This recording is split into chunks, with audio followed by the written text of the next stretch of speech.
नमस्कार, स्वागत है आपका हमारे खास कार्यक्रम अपना उत्तर प्रदेश में। मैं आपके साथ रवि राजपूत। शुरुआत करते हैं बड़ी खबर से, जहां औरैया फफूंद कस्बा मोहल्ला में खेत में जुतवा रहे किसान पर अचानक रोटावेटर चल गया। रोटावेटर एक ऐसी मशीन है जो खेत में जुताई के काम आती है। अचानक जो किसान खेत में रोटावेटर चलवा रहा था उसके ऊपर ये पूरी तरीके से चल गया। वहीं आपको बताते चले कि चालक ट्रैक्टर छोड़कर भाग गया है। ग्रामीणों ने देखते ही पुलिस को इसकी सूचना दी। सूचना पर पहुंची पुलिस ने कस्बा वासियों की मदद से रोटावेटर से घायल किसान को निकाला गया। थाना प्रभारी फफूंद ने घायल अवस्था में किसान को सरकारी जीप से जिला अस्पताल पहुंचाया, जहां डॉक्टरों ने उसे देखते ही मृत घोषित कर दिया। थाना प्रभारी जीवाराम ने ट्रैक्टर को थाना पहुंचाया और ट्रैक्टर चालक के विरुद्ध किसानों ने आक्रोश है। फिलहाल लोग प्रदर्शन भी कर रहे हैं। वहीं लगातार पुलिस प्रशासन भी तैनात है और यह कहा जा रहा है कि चालक के विरुद्ध कड़ी कार्रवाई की जाएगी।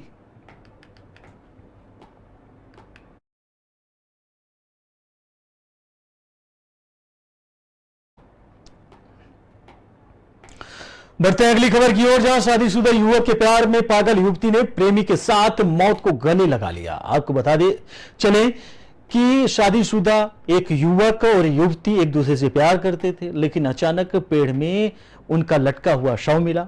आपको बताते चले कि सुबह सुबह दोनों को पेड़ से लटका हुआ देखकर गांव में कोहराम मच गया, लोग हड़कंप मच गया, लोग परेशान हो गए। आनन फानन में लोग घर वालों को सूचित करे और इसकी सूचना पुलिस थाने तक पहुंच गई। काफी दिनों से चल रहा था दोनों युवक का और युवती का प्रेम प्रसंग चल रहा था। दोनों परिवार में डेली विवाद होता था। युवक के और युवती के परिवार में इस बात को लेकर विवाद भी हो रहा था, लेकिन कल दोपहर से ही घर से दोनों गायब थे। प्रेमी युगल अपने आप को दो के दोनों एक पेड़ में फांसी लगा लिए, जिससे दो की दोनों की मौत हो गई। वहीं मृतका का नाम शालिनी, उम्र 18 वर्ष बताया जा रहा है। मृतक का नाम मंगल, उम्र 22 वर्ष बताया जा रहा है। जानकारी मिलते ही घटनास्थल पर एएसपी और सीओ पुलिस फोर्स मौके पर पहुंच गई। फिलहाल जो शव को कब्जे में लेकर पोस्टमार्टम के लिए भेज दिया गया है।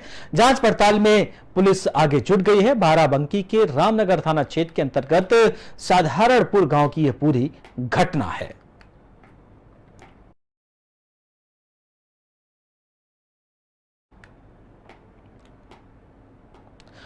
बढ़ते हैं अगली खबर की ओर, जहां शाहजहांपुर जेल में आपको बताते चले कि विरुद्ध महिला बंदी श्रीमती धनदेवी की 5 वर्षीय बेटी सुरभि का जन्मदिन मनाया गया।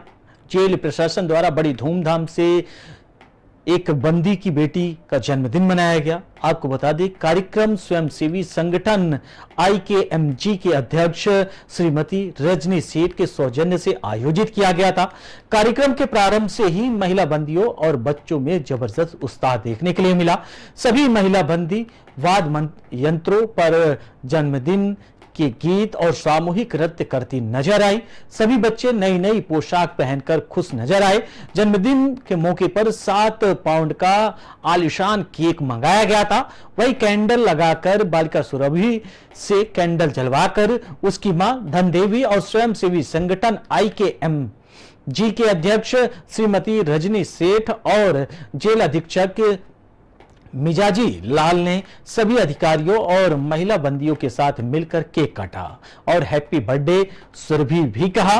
वहीं इसके लिए गीत भी गाए गए और यह दृश्य जिन्होंने भी देखा उनका चेहरा खुशी से झूम उठा। जेल अधीक्षक के प्यार से केक खिलाया गया। इसके उपरांत बालिका सुरभि को सुंदर सुंदर ड्रेस भी भेंट किए गए। तभी सभी बच्चों को chocolate, toffee, chips, Kurkure, biscuit और फ्रूटी के पैकेट गिफ्ट में दिए गए। महिला बंदियों और बच्चों और अधिकारियों कर्मचारियों ने केक को खाया और लोगों ने खूब खुशी मनाई और माना यह गया कि इसका जो संदेश है वो समाज में एक बेहतर गया है। लोगों को यह लग रहा है कि जहां पुलिस प्रशासन या फिर जो कैदी जेल में बंद है, प्रशासन उनका सपोर्ट नहीं करता। जो अच्छे नेचर से और उनके जिनके कार्य प्रणाली अच्छी है उनके लिए प्रशासन भी सपोर्ट करता है। फिलहाल ये उदाहरण के लिए एक मिसाल साबित हो रहा है। शाहजहांपुर जेल में निरुद्ध महिला बंदी श्रीमती धनदेवी की 5 वर्षीय बालिका सुरभि का जन्मदिन धूमधाम से मनाया गया। IKMG स्वयंसेवी संगठन की अध्यक्षा श्रीमती रजनी सेठ के सौजन्य से केक, कपड़े और अन्य बच्चों के लिए अन्य प्रकार की खाद्य सामग्री की व्यवस्था की गई। सभी महिला बंदियों को केक खिलाया गया और बालिका सुरभि के हाथ से केक कटवा करके सभी महिला बंदियों और बच्चों ने जन्मदिन के गीत गाए और सामूहिक नृत्य। बढ़ते हैं अगली खबर की ओर, जहां सुल्तानपुर जिले में एसीजेएम को ट्रांसफर किए जाने से अधिवक्ता नाराज है और लगातार प्रदर्शन कर रहे हैं।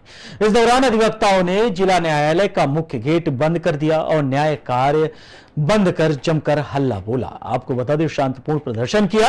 दरअसल जिले की कादीपुर तहसील क्षेत्र में एसीजेएम को ट्रांसफर किए जाने की खबर जब अधिवक्ताओं को लगी तो उन्होंने जिला न्यायालय का मुख्य गेट बंद कर दिया और इसके विरोध में प्रदर्शन करने लगे। वहीं अधिवक्ताओं का कहना है कि फौजदारी मामलों में सेम डे डायरेक्शन जुड़े मामलों में सरेंडर और बेल बांड दाखिल होने में अत्यधिक दिक्कतों का सामना करना पड़ेगा। कादीपुर में कोर्ट का ट्रांसफर किसी भी दशा में वादकारियों के हित में नहीं होगा। वहीं वादी एक कादीपुर में याचिका दायर करके जिला जज के सामने पेश होगा और अधिवक्ता सुल्तानपुर से कादीपुर जाएगा, ये एक बड़ा सवाल है। गौरतलब है कि सीजेआईएम कोर्ट ट्रांसफर के फैसले के खिलाफ अधिवक्ताओं का बड़ा पैनल प्रशासनिक न्यायमूर्ति व प्रमुख सचिव से इसके लिए मुलाकात करेगा और इसकी वो गुहार लगाएगा कि इस कोर्ट का ट्रांसफर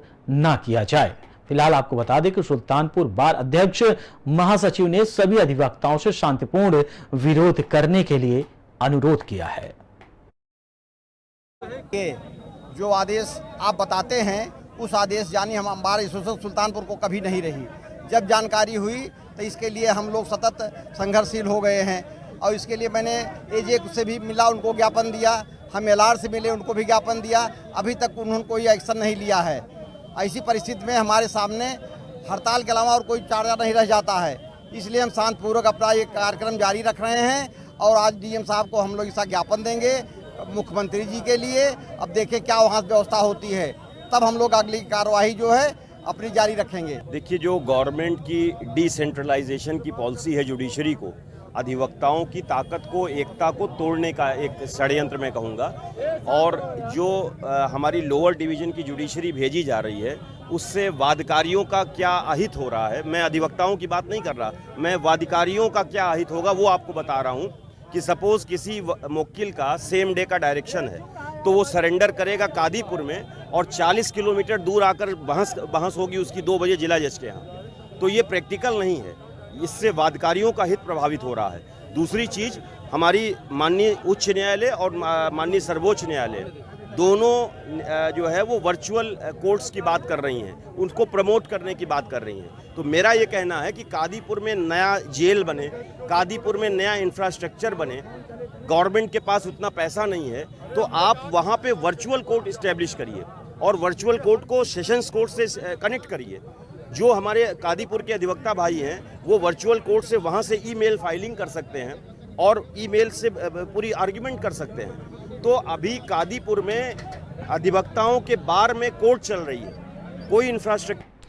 बढ़ते हैं अगली खबर की ओर, जहां उत्तर प्रदेश जनपद अमरोहा में खतरे के निशान से 1.5 मीटर गंगा नदी का पानी ऊपर बह रहा है। आपको बता दें कि बिजनौर बैराज से छोड़ा गया 1 लाख से अधिक क्यूसेक पानी पहाड़ी इलाकों में लगातार बरसात होने से अमरोहा में गंगा नदी उफान पर चल रही है। पिछले 5 दिनों में गंगा नदी के जलस्तर में 1.5 मीटर से अधिक का इजाफा हुआ है। बिजनौर बैराज से लगातार गंगा नदी में पानी डिस्चार्ज किया जा रहा है। आज भी बिजनौर बैराज से यानी कुल मिलाकर 1 लाख क्यूसेक पानी लगभग छोड़ा गया है। साथ ही गंगा का जलस्तर भी 200.55 पहुंच गया है। अब गंगा खतरे के निशान से मात्र 1.5 मीटर दूर है। अगर यही हालत रही तो जल्द ही अमरोहा में बाढ़ जैसे हालात देखने के लिए मिल सकते हैं। उधर प्रशासन ने गंगा किनारे बसे गांवों को अलर्ट रहने के लिए कहा है। इसके साथ ही गंगा का जलस्तर बढ़ने से तिगरी गंगा घाट पूरी तरीके से डूब चुका है। पानी मुख्य मार्ग के किनारे तक पहुंच गया है। आपको बताते चले कि पहाड़ों पर बारिश का सिलसिला जारी है, जिसके चलते हरिद्वार बैराज से नदियों में पानी छोड़ा जा रहा है, जबकि बिजनौर बैराज से गंगा नदी में डिस्चार्ज किया जा रहा है। मंगलवार को तिगरी गंगा के गेज यानी कि 200.10 सेंटीमीटर दर्ज किया गया था, जबकि आज बुधवार को 200.55 सेंटीमीटर दर्ज किया गया है। आज गंगा के जल स्तर में 45 सेंटीमीटर की बढ़ोतरी दर्ज की गई है। गंगा खतरे के निशान से मात्र 1.5 मीटर दूर बह रही है। उधर बिजनौर बैराज में गंगा नदी में लगभग 1 लाख क्यूसेक पानी डिस्चार्ज किया गया है, जिससे आसपास के क्षेत्रों में एक डर का माहौल है।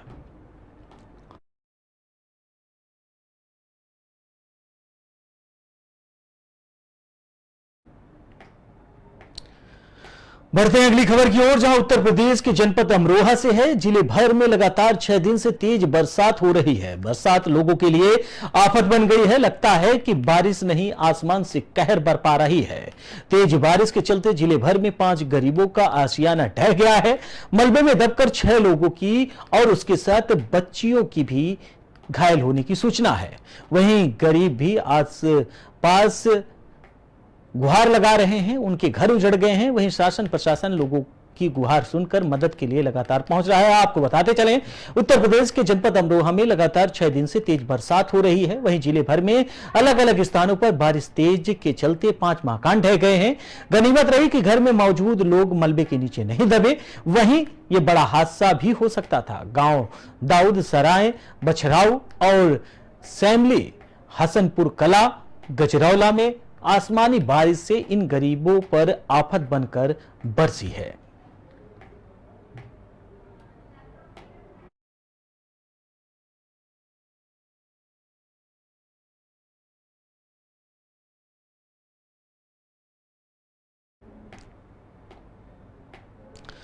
बढ़ते हैं अगली खबर की ओर, जहां एक कार है उसमें पुलिस लिखा हुआ था। उसके बाद स्कूटी सवार स्टाफ नर्स को उसने टक्कर मार दी और टक्कर के चलते असंतुलित होकर सड़क पर गिर गई नर्स। वहीं आपको बता दें, जिसको गंभीर रूप से चोट आई है।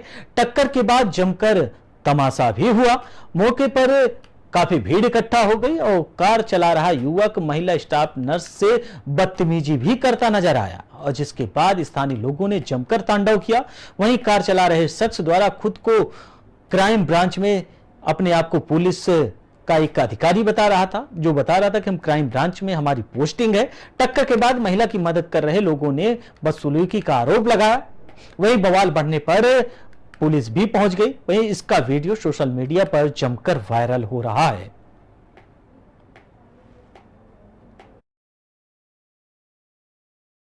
मैं स्कूटी लेके यहाँ से जा रही थी, वो स्पीड में आके लड़ा दिया मेरी गाड़ी में, और फिर बदतमीजी से भी बोल रहा है, कह रहा है आप शांत रहिए, आप लेडीज हैं, आप शांत रहिए, ऐसे बोल रहा है। ये लोग कह रहे हैं कि आप कैसे बोल रहे हो, तो लड़ा भी दिए हो और मेरा पैर भी रगड़ गया और आप बदतमीजी से बोल रहे हो। सर हम लोग यहाँ हॉस्पिटल आए थे किसी काम से, यहाँ हम खड़े हुए थे, मैडम आ रही थी इस तरफ से, ये इतनी तेज गाड़ी लेकर आया, मैं इनकी गाड़ी में ठोक दिया। उसके बाद हम लोगों ने इनको उठाया, हमने कहा कि गाड़ी आराम से चलाइए। अब मैडम ने उनसे पूछा कि गाड़ी किस तरह चलाई जाती है, आपको मालूम है हॉस्पिटल परिसर है, आप गाड़ी आराम से चलाइए। उसके बाद बोला कि मैं क्राइम ब्रांच में कुछ कर नहीं पाओगे। उसके बाद इनको हाथ दिखाने लगा, इनसे बदतमीजी।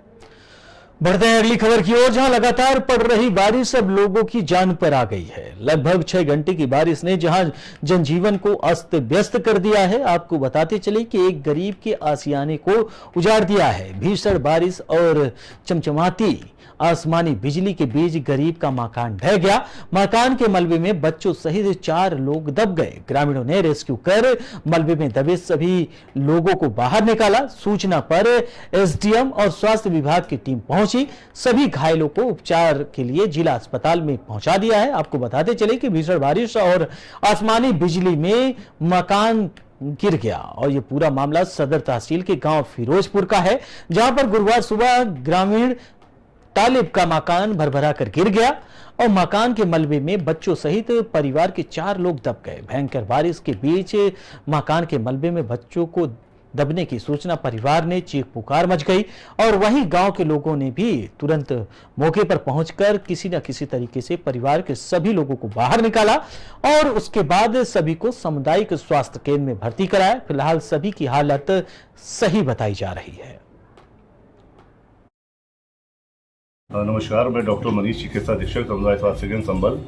आज सुबह लगभग 10 बजे के आसपास एसडीएम सर और नायब साहब का फ़ोन आया हमारे पास कि फिरोजपुर गांव में एक छत गिर गई है, मकान ढह गया है। तो हमारी तुरंत यहाँ टीम और सीएमओ मैडम के आदेश के अनुसार हमारी यहाँ से टीम रवाना हुई, जिसमें 2 एम्बुलेंस और 3 चिकित्सक और पैरामेडिकल स्टाफ सब लोग साथ गए।